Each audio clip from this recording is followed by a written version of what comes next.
Hindi inaasahan, hindi planado. Ngunit minsan, ang tadhana mismo ang gumagawa ng paraan upang muling magtagpo ang dalawang pusong minsang nagkakilala sa murang edad. Ganito ang love story ni Lian Paz at John Cabahog, isang kwento ng ikalawang pagkakataon, pagtanggap at tunay na pagmamahal. The Philippine Showbiz List presents Lian Paz and John Cabahog's wedding details and love story. The first meeting in Cebu. Sa isang panayam noon ay bahagi ni Lian na bata pa lamang sila ni John nang una silang magkakilala. Pareho silang nag-aral sa Cebu mula grade 6 hanggang unang taon ng high school. Bagamat hindi tubong Cebu si Lian, nanirahan doon ang kanilang pamilya na sa trabaho ng kanyang ama bilang medical representative. Tumira siya sa Cebu sa edad na siyam hanggang 13 taong gulang. Ngunit matapos sa pagkakadestino ng ama noong 2001 ay bumalik na ang pamilya ni Lian sa Maynila at matagal na panahong hindi rin sila nagkita ni John. Lumipas ang maraming taon. Pumasok si Lian sa mundo ng showbiz. Nakilala bilang miyembro ng dance group na EB Babes at nagpakasal kay Paulo Contis. Ang kanilang pagsasama ay biniyayaan ng dalawang mga anak na babae. Ngunit taong 2012 na maghiwalay sila at naiwan kay Lian ang buong responsibilidad na alagaan ang kanilang dalawang anak, si Sonia at Celine. When yesterday meets today. Sa panahon ng pagkakalayo ng dating magkaeskwela, masasabing sadyang papagbiro ang tadhana. Dahil sa mga sandaling hindi inaasahan, muling nagtagpo ang landas nila Lian at John. Unang bahagi ng 2013, nagpadala ng mensahe si John kay Lian sa Facebook. Hindi ito romantiko sa simula, kundi isang professional na alok lamang upang maging endorser si Lian na kanilang beauty product business. Dumayo si John mula Cebu patungong Maynila, kasama ang kanyang ama at stepmother para sa isang formal na pagkikita. Ngunit higit pa sa produkto ang kanilang naibenta sa isa't isa. Sa muling pagkikita, sumiklab ang matagal ng nakatagong koneksyon ng kanilang pagkatao. Dahil sa matagal na nilang pagkakakilala, aminado si Dia na naging madali ang muling pagkakalapit ng kanilang samahan ni John. Ngunit dahil sa pinagdadaan ng failed marriage, naroon ang kanyang pag-iingat sa pagpili ng magiging katuwang, kaya mataas ang kanyang expectations sa pag-ibig. Hindi lang siya ang kailangang mahalin, kundi pati na rin ang kanyang mga anak. Ayon kay Lian, kapag magkakaroon man siya ng bagong boyfriend, gusto niyang yun na ang taong forever. Bilang isang single dad si John, nakikita ni Lian ito bilang malaking advantage. Sa pagdaan ng panahon, naging matalik silang magkaibigan. Palaging bumabiyahe si John mula Cebu papuntang Maynila upang dalawin si Lian at ang kanyang mga anak. Hindi lang si Lian ang pinupuntahan ni John, kasama sa mga lakad ang mga bata na siyang naging dahilan kung bakit unti-unting nahulog ang loob ni Lian sa kanya. Hindi raw siya inilalabas ni John para lang sa mga date na silang dalawa lang, kundi isinasama palagi ang mga anak niya. Dito naramdaman ni Lian ang sinseridad ni John, ang respeto at pagmamalasakit hindi lang bilang babae, kundi bilang isang ina. Kalaunan, inimbitahan ni John si Lian na bumisita sa Cebu. Nang sila na ay opisyal na naging magkasintahan, hinimok ni John si Lian na ipagpatuloy ang kanyang pag-aaral sa Cebu. Tinulungan siya ni John na makapag-enroll sa isang culinary school kung saan niya natapos ang isang 2-year course.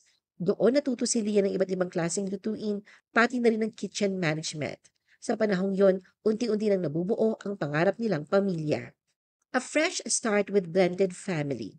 Sa naramdamang kasiguraduhan sa piling ni John, pagpasok ng taong 2015, napagdesisyonan ni Lian na isama na ang kanyang dalawang anak sa Cebu para doon na sila manirahan ng tuluyan. Sa kanilang pagsasama, mas lalo pa raw napatunayan ni Lian ang pagmamahal ni John sa kanya nang tumayo ito bilang ama ni Sonia at Celine. Si John na may anak naman mula sa kanyang kabataan, si Lexi. Samantalang ang bunso ng pamilya ni Lian at John ay si Nina. God-centered relationship. Mula na magtungo sa Cebu si Lian ay hindi na siya aktibo sa showbiz. Sa halip ay tumutulong siya sa negosyo ni John. Bagamat hindi perpekto, sa paglipas ng panahon, napatunayan nilang dalawa ang tibay ng kanilang relasyon. Ang pinakapundasyon ni Anya ng kanilang relasyon ay ang pagiging God-centered. Araw-araw silang humihingi ni John ng gabay sa Diyos at itinuturo din nila ito sa kanilang mga anak. Para sa kanila, ang matibay na relasyon ay nagsisimula sa matibay na pananampalataya. The Unexpected Wedding Proposal. Sa pagdiriwang ng kanilang 8 taong anibersaryo bilang magkasintahan, isang hindi inaasahang sorpresa ang bumungad kay Lian. Ito ay nang alukin siya ni John ng kasal. Naganap ang kanilang engagement sa Crimson Mactan Resort, Mactan, Cebu noong February 23, 2021. Kakaibang regalo na tanggap ni Lian mula kay John, ang singsing na simbolo ng wedding proposal. Ayon kay Lian, lubos ang kanyang pagkagulat ng alokin siya ng kasal ni John. Hindi nga raw niya inasahan ito dahil alam naman niyang hindi pa tapos ang proseso ng kanyang annulment kay Paulo Contis. Kwento pa ni Lian, bago siya alokin, isa-isang tinanong ni John ang kanilang mga anak. Una ang sariling anak ni John, pagkatapos ay sina Sonia at Celine. Tinanong sila ni John kung payag ba silang hingin niya ang kamay ng kanilang ina. Laking tuwa raw ng mga bata at sabik na sabik sila sa balita. Inilaan pa umano ni John ang espesyal na sandaling ito sa kanilang anibersaryo. Ngunit sa kabila ng proposal, alam ni Leah na hindi pa agad magaganap ang kasal. Nakabinbin pa kasi ang annulment ng kanyang 2009 marriage kay Paulo. Kaya naman, hindi man lang niya inisip na posible siyang alukin ng kasal sa ganitong sitwasyon. Ngunit positibo si John at sinabi daw sa kanya, "What is delayed is not denied. Let's wait for it together." Para kay Lian, malaking bagay na handa silang maghintay, sama-sama, para sa araw na maging legal na mag-asawa. Love on God's Timeline. Sa lumipas na taon, mas lalo pang pinagyabong nila Lian at John ang kanilang pagmamahalan kasama ang mga bata. Sa kagustuhang mabasbasan na ang kanilang pagsasama, nariyan ang pag-asikaso ni Lian sa annulment case nila ni Paulo. Ngunit ang kanyang pasya ay nagbago. Inamin ni Lian na nagdesisyon siyang iurong ang petisyon para mapawalang bisa ang kanilang kasal noong March 2024. Nagpasya siyang i-withdraw ang kaso dahil sa kakulangan ng ebidensya at mga abala sa proseso. Inamin niyang hindi naging madali ang pasyang ito at iniyakan niya ng husto, ngunit pinili niyang ipaubaya ang lahat sa Diyos. Naniniwala si Rian na kung kalooban ng Diyos ang mag-aayos ng lahat, hindi ito magkakamali. Matatandaan na ang orihinal na annulment ay unang inihain ni Paulo noong 2012, ngunit ito ay ibinasura ng korte noong 2014. Sa kagustuhan maging legal na malaya, si Lian na mismo ang naghain ng panibagong annulment petition sa RTC ng Marikina noong 2021. Ngunit makalipas ang ilang taon, pinili niyang ihinto ito. Sa kabila ng sakit, ramdam ni Lian ang kapayapaan sa kanyang puso matapos ang desisyong yon. Ayon sa kanya, yun lamang ang pagkakataong tunay niyang naramdaman ang kapayapaan na lubos na siyang nagtitiwala sa plano ng Diyos. Hindi na rin daw iniintindi ni Lian ang sasabihin ng tao sa katotohanang kasal pa rin sila ni Paulo sa papel. Para sa kanya, ang mas mahalaga ay ang tingin sa kanya ng Panginoon. Buo ang loob niya at ni John na ialay sa Diyos ang kanilang relasyon at hayaan siyang gumawa ng paraan. Sa kanyang pagninilay, inamin ni Lian na marami siyang natutunan sa kanyang naging kasal kay Paulo. Sa kanyang sariling pagsusuri, nakita niyang isa sa mga dahilan kung bakit hindi nagtagumpay ang kanilang pagsasama ay dahil noon, hindi pa siya isang woman of God na marunong magpasakop sa kalooban ng Diyos. Ngayon, malalim na anya ang kanyang pananampalataya at pag-unawa at pang-unawa sa tunay na kahulugan ng isang makadiyos na relasyon at yun ang kanyang pinanghahawakan sa bagong buhay na kanyang tinatahak kasama si John at umaasang balang araw sila ay makasal na. John and Lian finally tie the knot.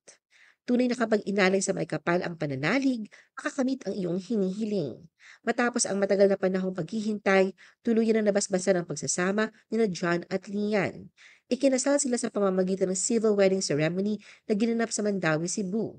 Sa mga larawang ibinahagi ni John sa kanyang Instagram noong September 25, makikita si Lian na nakasuot ng long sleeve bridal gown habang si John ay nakabarong Tagalog at black pants. Batay sa background ng mga larawan, tila ginanap ang seremonya sa mismong City Hall ng Mandawi. Sa caption ng post, buong pagmamahal na isinulat ni John, "I love you forever, Lian." Damang-dama ang labis na kaligayahan ni Lian sa katuparan ng kanyang matagal ng pangarap, ang maging opisyal na misis ni John. Sa kasalukuyan, ginagamit na ni Lian ang apelidong Kabahog sa kanyang Facebook account. Ibinahagi rin ni Lian sa social media ang larawan ng kanyang panganay na anak na si Sonia na makikita nakaupo sa sahig matapos ang kanilang kasal. Sa kanyang caption, taos-puso siya nagpasalamat sa naging partisipasyon ni Sonia bilang host ng kanilang wedding reception. Ikinwento ni Leah na suot ni Sonia ang bestida at sandals, mga bagay na hindi niya kadalasang isinusuot, lalo pat hindi niya gusto ang kulay pink.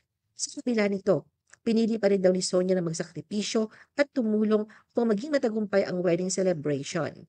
Bukod pa rito, na-touch din si Lian sa mensahe ng isa pa niyang anak na si Celine para sa kanila ni John, isang patunay na buo ang suporta at pagmamahal ng kanilang mga anak sa bagong kabanata ng kanilang pamilya.